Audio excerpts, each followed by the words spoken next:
Welcome. Welcome back if you're a regular, and welcome if you are new. This is Unstoppable Vegans, and I am Anita, the Vegan Mindset Coach. I created this group, Unstoppable Vegans, to help us survive and thrive in a non-vegan world while also being effective advocates for animals and for ourselves. Now, I do these trainings weekly inside our Facebook community, and as of recently, I also share the recordings from these Facebook Lives to YouTube later on. If you're watching on YouTube, commenting is turned off, but you will find all the ways to contact me on my channel. So please go ahead and do that if you want. Now, in the last two videos, I shared how to dismantle the first two defenses of carnism. And these are the cognitive distortions of denial and justification. Now, denial says nothing bad is happening here, right? It's all humane and ethical, nothing to see here, folks. Justification says, oh, but it's normal, natural, and necessary, so we have to do it. After these defenses are dismantled, the next one that comes up is in the form of moral exclusion. That means considering non-human animals as unworthy of moral consideration. And this is how otherwise kind, compassionate people who care about justice are able to turn a blind eye to the cruelty and injustice inflicted upon members of other species. Moral exclusion is underpinned by one fundamental myth. And that myth is that the difference from ourselves makes it okay to treat others differently to how we want and expect to be treated. Most people are not consciously aware that this is a belief that they carry. They don't realize that they're morally excluding others. So it's not usually what they will say. What they tend to say instead is, but animal products taste good. Now, mind blown, because astonishingly, even after acknowledging that animal consumption is inherently cruel and unnecessary, people still consider their enjoyment of these products as sufficient reason to continue consuming them. And of course, for those of us who are advocating for the animals and deeply aware of their suffering, this can feel like an absolute punch to the gut, especially when we've just spent time and effort helping these people to dismantle those other cognitive distortions of denial and justification. We've got them past that, and here we are. After all of that, they still think that their taste pleasure is more important than the experience of animals. So we will often feel triggered to anger or frustration when we hear these kinds of comments. But if we truly want to act in the best interest of the animals we represent, it's important to stay grounded, right? To stay emotionally regulated and step into curiosity instead of judgment or condemnation. I know it can be incredibly hard. But if we attack people for their selfishness, if we shame them for their lack of ethics and morality, all we do is raise their defenses even further. If in that moment of response we can choose to stay out of judgment and reach for curiosity instead, then we can help people, help them to recognize the biased and inaccurate beliefs that they hold about non-human animals and dismantle this third defense of carnism, right? The defense of moral exclusion. It starts with one simple question. Is it okay to subject non-human animals to exploitation, cruelty, and a violent death purely for human pleasure? Now, I'm pleased to say that in my experience, most people will say no, and that's great. Because in that moment, those people realize that their enjoyment does not in fact justify hurting others. All it takes is just a moment to think about it, to think about what they have said and consider its consequences. Okay? So for these people, all of the defenses of carnism have now been dismantled. And the conversation can now move on to another level where we help and support them to bring their actions into alignment with their values.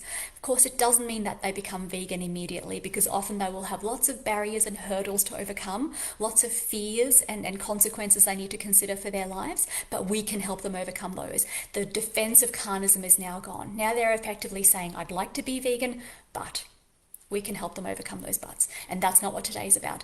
Today is about dismantling this third defense of carnism. So for those people who are trickier beasts, the ones that say, yes, it is okay for animals to suffer for my pleasure, let's have a look at those guys and what we do with them. So again, when they say this, we are going to feel triggered. Our mind may go to the thought, I am dealing with a psychopath here, someone who's willing to torture and kill for pleasure. And I know that so many of us go there in our mind. And when we do, we are likely to feel revulsion and anger and even fear in that moment, as our nervous system reacts instinctively to what it perceives as a dangerous person. But if we remain regulated, we can go on to ask more powerful questions that will, in most cases, reveal the person to be capable of empathy and compassion and not a psychopath at all.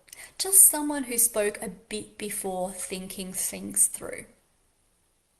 So, given that the question they answered yes to was, is it okay to subject non-human animals to exploitation, cruelty, and a violent death purely for human pleasure? The next powerful question to ask is, what makes this okay? Powerful questions don't have to be long. What makes this okay? Questions starting with what are often the most powerful because they invite a person to explore their own thinking and their own values and their own beliefs. These types of questions get people thinking, which is what we want if awareness is to dawn from within. The answers that people offer in response to the question of what makes it okay to exploit animals for pleasure will start to reveal to themselves, as well as to us, but importantly to themselves, the bias and inaccuracy in their own thinking about non-human animals. So let's look at the most common answers that people give. And one of the most common reasons that people give for why it's okay to hurt animals for our pleasure is simply that humans are superior. And therefore we're deserving, right? Very broad blanket statement. Okay, so because we need to reveal the underlying myths and assumptions that people have bought into beneath that statement, we need to follow their logic and base our questions on their previous answer. Okay, so a powerful question to ask this person who has said humans are superior, the powerful question to ask them would be, what is it about humans that makes us superior? Now, 9 out of 10 people will simply say it's our intelligence, right? It's the obvious thing to go to. Humans have proportionately the biggest brains, are the smartest, or have all, we've got all this evidence that we are the most intelligent species. Now, as a side note, 1 out of 10 people may say, because God says so, right? God tells us in the Bible or whatever the holy book they ascribe to.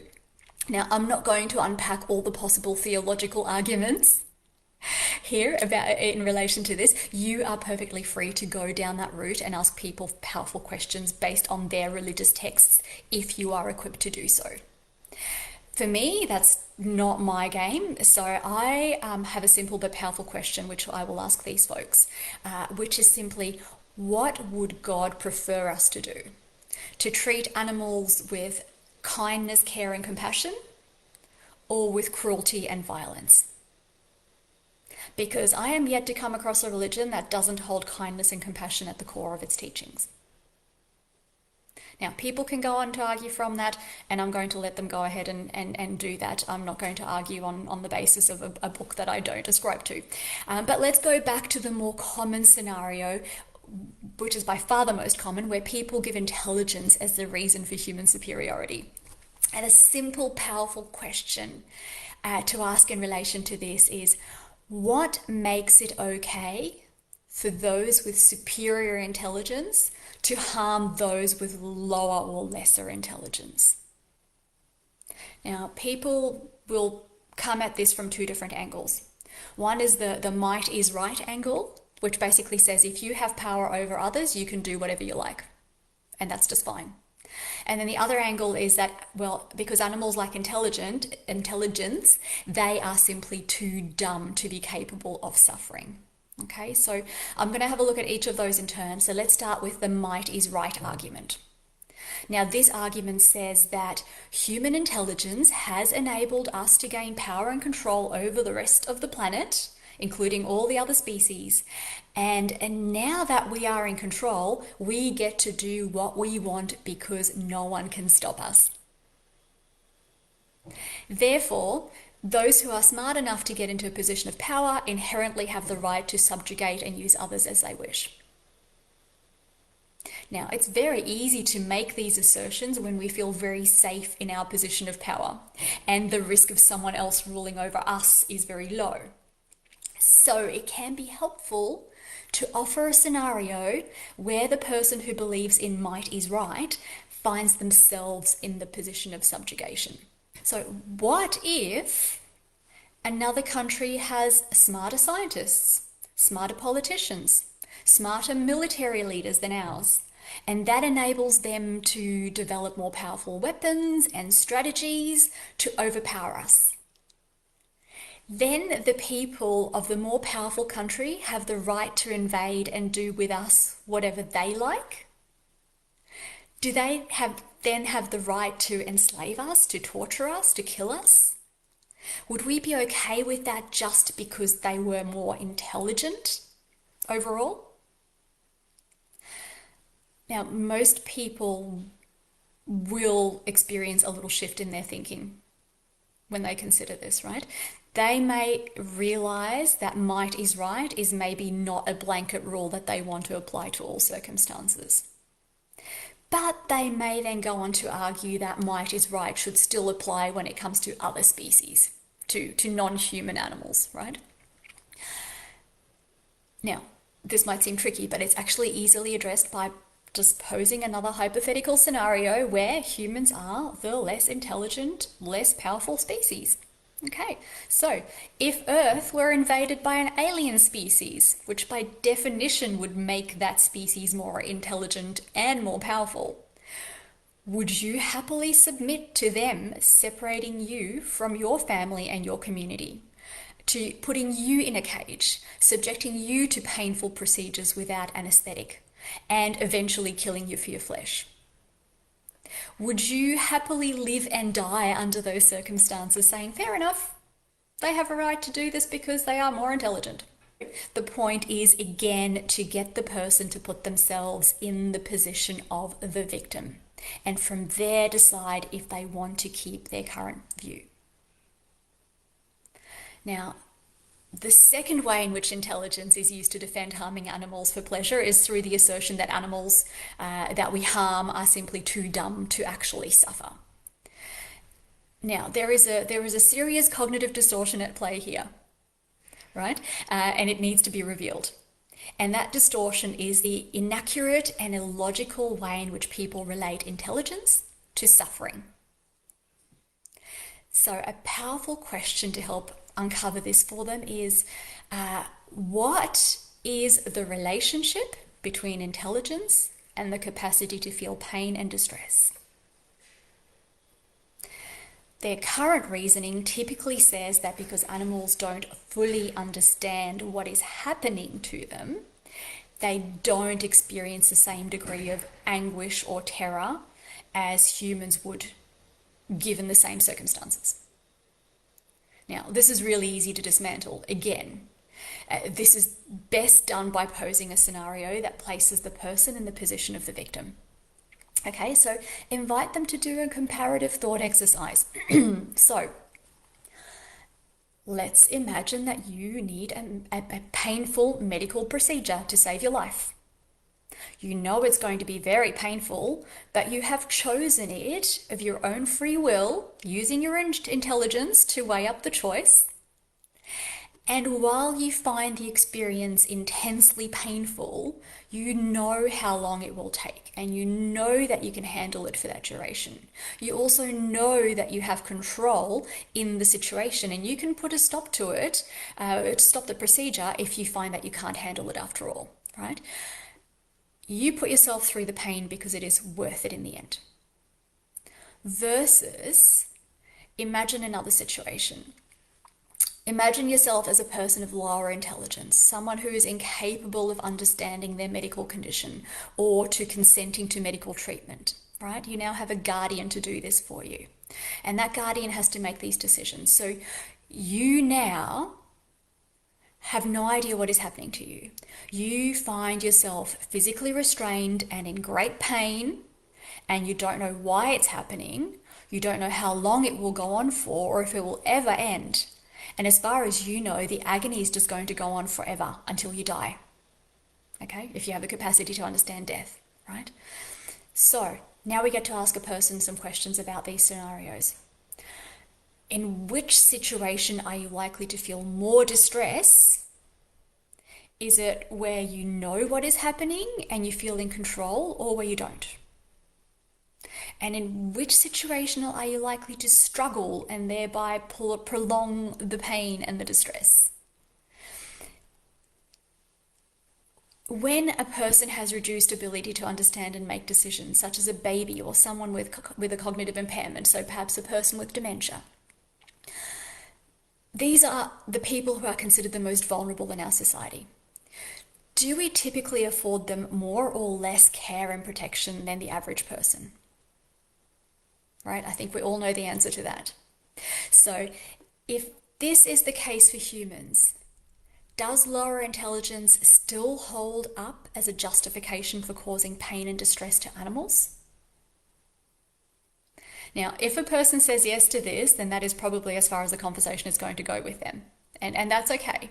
But usually people will say no. It's not a good enough justification. If they can put themselves into the place of a more vulnerable human being experiencing the same things, they can see and relate to how that would be the same for animals, which they also consider to be less intelligent. Okay, so if they've said no, they will usually go on to try for another reason to explain why it's still okay to harm animals. They don't give up that easily, okay? So a common one is, okay, well, but animals kill each other. Okay, fair enough, animals kill each other. So the argument here is that because some animals harm other animals, we don't need to afford moral consideration to any of them, right? This takes victim blaming to just an absurd extreme. Okay, but we need to help them see that. So let's have a look at some actual common examples of what I hear out there on the street. So, well, lions and other carnivores hunt and kill members of other species. So if they're allowed to do it, then so are we, right? Another one is, well, other animals that we know that we have in production systems, like chickens and pigs, bite each other. And sometimes they will even kill and eat members of their own group. If they are this cruel to each other, there is no need for us to be any kinder. That's the reasoning, right? So what these folks are in fact missing is that lions hunt and kill for survival. We know this. You know, they will only take what they need, and that will be usually the sick or the very old animals at the end of life. While humans, on the other hand, breed animals into existence purely to suffer and die. And we keep them in factory farms and we slaughter them in enormously excessive numbers while they are still young, usually still babies. Very different from a lion. And we do this even though we are not carnivores and therefore don't need to eat animals and animal products to be healthy. Right? Now, if we've had those other conversations with them about denial and justification, we've already covered this with them. They are also missing the fact that pigs and chickens and other animals in confined feeding operations, they will peck and bite at each other because of the extreme stress that they experience confined in these places, not because they are inherently cruel creatures. Right? So the irony is that we condemn them for something that they do because of what we have done to them. Again, extreme victim blaming. by asking questions about whatever examples people offer us to blame the victims for their own victimization, we can help them to see that these arguments don't actually make sense. So one powerful question that we can ask those who use the "but animals kill" excuse is, okay, what is it about the lion on the savannah or the pig or the chicken in the factory farm that makes them a suitable role model by which to set our moral compass? Is their worst behavior the standard that we want to aspire to? That's usually a great question that does tend to stop people in their tracks. Now, beyond this, there is, of course, another massive blind spot for people who use this argument, which is simply that some humans are also cruel and violent towards other humans. That doesn't make it moral or ethical. So a powerful question to expose this little blind spot is, what would happen if we applied that logic consistently? Given that there are humans, many humans, who also kill other humans, should that grant us all moral permission to just go ahead and kill each other whenever we feel like it? Right? For some people, we will need to bring it back to that human-to-human interaction for the absurdity of their argument to become apparent. Okay, which brings us to the objectifiers, right? So these are the people who say, well, animals are not someone but something, because of course as vegans we often do refer to animals as someone, as we rightfully should, because they are sentient beings capable of all the same kinds of suffering as we are. We know this, right? But their statement is denying non-human animals sentience and individuality and the capacity to feel. So again, we need to dig into the person's thinking to uncover what their beliefs are based on and just how wobbly those foundations are. Okay, so a powerful question to ask this person would be, what is the difference between someone and something? Now, the obvious distinction for most people is simply going to be simply that only humans can be someone. Right, that's the simple, lazy answer to go to, right? What makes someone someone is that they're human, and something is that they're not. So to follow this logic, we simply need to ask them, okay, what are the criteria that qualify humans as a species to be someone and everything else as something, right? So the obvious answer for them is obviously going to be the humanness, the species, right? But this is just a cop-out answer. So people use that to avoid actually thinking more deeply. Now, we don't have to let them off the hook with it. We can follow up with a more specific, powerful question, which is simply that, okay, so what is the thing besides species classification that makes humans worthy of someoneness? Now, I have a very high level of confidence that whatever criteria people will come up with for someoneness will also apply to other sentient beings. So this will include things like the use of language, passing on knowledge from generation to generation, creative thinking, and developing new technologies, all of which have been demonstrated in other species. And every day science continues to uncover things that animals, non-human animals, are capable of doing that we previously thought were unique to humans. So that line keeps on blurring with every single day.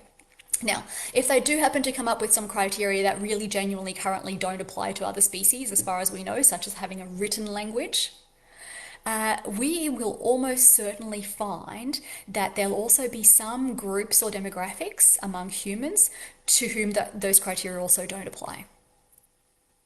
Okay, there'll always be that overlap. So there are ultimately no clear demarcating characteristics or behaviors between humans and non-human animals that draw that clear line between us and them. We can bring people to awareness around this by asking them powerful questions about what they truly know versus what they simply assume to be true. Now, to finish off on a final curveball, sometimes people go straight to so they'll actually go from the statement, but animal products taste good. And from there, they'll go straight to, I know animals suffer, but I just don't care. And it's a shocking statement that can really throw us off. And that's the intention, right? Don't go falling into the trap of believing it. This statement is true for only the tiniest percentage of people, probably less than 5% of the population, who are truly devoid of empathy, right? For the rest, this is just an avoidance mechanism, one that they hope will give them a free pass to avoid further discussion. Right? It's too uncomfortable to go there, so they throw out something confronting like this to throw you off in the hope that you'll leave them alone. They don't want to deal with it, okay? So it's an easy way for them to put up a barrier and remove accountability. It's effectively saying, don't even bother trying to convince me of the logic of your arguments because you won't get anywhere with me. And they are right, because we wouldn't get anywhere by trying to argue with them. We never do, right? Nobody wants to be convinced that they are wrong. But we can ask questions. Powerful questions that people can't help but answer, even if it's later on in the privacy of their own mind, because the human mind cannot resist answering a question. The human mind does not abide an open loop. Powerful question for this kind of person would simply be, okay, would this statement that you've just made about not caring be acceptable to you if someone else were using it to justify harming you? Now, the answer to that is always no. So the follow-up question is, so what makes it acceptable when it comes to the suffering of others? And you will then get one of the reasons that we've already covered today, right? So from this point on, they will actually start engaging with the conversation. Initially, they threw out the "I just don't care" because they were trying to fob you off. Now we've engaged them, right? We've asked them, would this be acceptable if it applied to you as the victim? And they've said no. What makes it acceptable then? In this particular case, when it's applied to the animals, now they're going to start to move on to those other justifications of, well, animals are different, animals are less intelligent, and so on and so forth. Okay, so those are the main arguments that I hear people coming out with. I've given you some powerful questions to dismantle them. I'm going to just summarize it up before I go to answering questions for the Facebook folks. Okay, so the summary here is, people don't change because they lose an argument. People change when they discover the truth for themselves. Powerful questions help people to explore their own thinking and get to a point of clarity and awareness. To use powerful questions, we need to simply follow the person's own reasoning to its ultimate logical conclusion, as I have demonstrated today. And wherever possible, it's great if we can start those powerful questions with the word "what," because what questions invite deeper thinking and avoid having us sound like we are judging them. Okay? Wherever possible, we want to prompt the person to put themselves in the position of the victim and then examine their assumptions and their assertions from that position, right? So 3 things. Follow the person's reasoning, try to use questions beginning with "what," and wherever possible, try to get them to put themselves in the animal's position. Okay, so today I have provided a bunch of questions and scenarios that you can use if you want to. You certainly don't need to learn them, but they do demonstrate what powerful questions look like and hopefully help you to have more effective and less frustrating conversations with non-vegans. And for those of you on YouTube, if you got value from this video, don't forget to like and subscribe, and also come join our Facebook community, Unstoppable Vegans, if you want to be part of the conversation.